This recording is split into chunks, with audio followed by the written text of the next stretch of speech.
শতভাগ মেধা ও যোগ্যতার ভিত্তিতে কনস্টেবল নিয়োগ হবে এবং দালাল পেলেই আইনগত ব্যবস্থা নেওয়া হবে, এমনটাই জানিয়েছেন নোয়াখালী জেলার টিআরসি নিয়োগ বোর্ডের সভাপতি পুলিশ সুপার মোহাম্মদ আব্দুল্লাহ আল ফারুক। আমরা অত্যন্ত সুশৃঙ্খলভাবে নিয়মতান্ত্রিকভাবে মেধা এবং যোগ্যতার ভিত্তিতে আমরা নিয়োগ প্রক্রিয়া সম্পন্ন করবো ইনশাল্লাহ।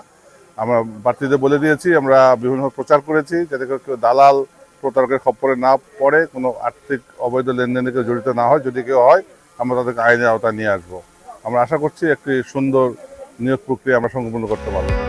19 এপ্রিল সকালে জেলা পুলিশ লাইন্সে ট্রেইনি রিক্রুট কনস্টেবল প্রার্থীদের শারীরিক উচ্চতা ও কাগজপত্রাদি যাচাই বাছাইয়ে এসে তিনি এসব কথা বলেন। নোয়াখালী জেলায় 43 জন কনস্টেবল নিয়োগ দেওয়া হবে। অনলাইনে প্রাথমিক যাচাই বাছাইয়ে প্রায় 1000 প্রার্থী নির্বাচিত হয়েছেন। প্রাথমিক পরীক্ষায় উত্তীর্ণ প্রার্থীদের 20 মে লিখিত পরীক্ষা অনুষ্ঠিত হবে। লিখিত পরীক্ষায় উত্তীর্ণদের 29 মে মনস্তাত্ত্বিক ও মৌখিক পরীক্ষার ফলাফলের ভিত্তিতে চূড়ান্ত নির্বাচিতদের তালিকা প্রকাশ করা হবে।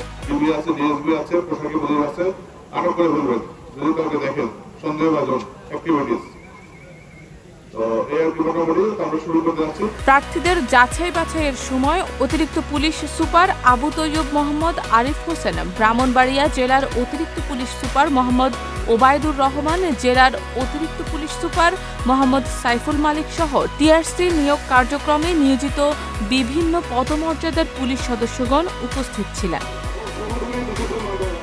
শারমিন নিশু, ঢাকা পোস্ট।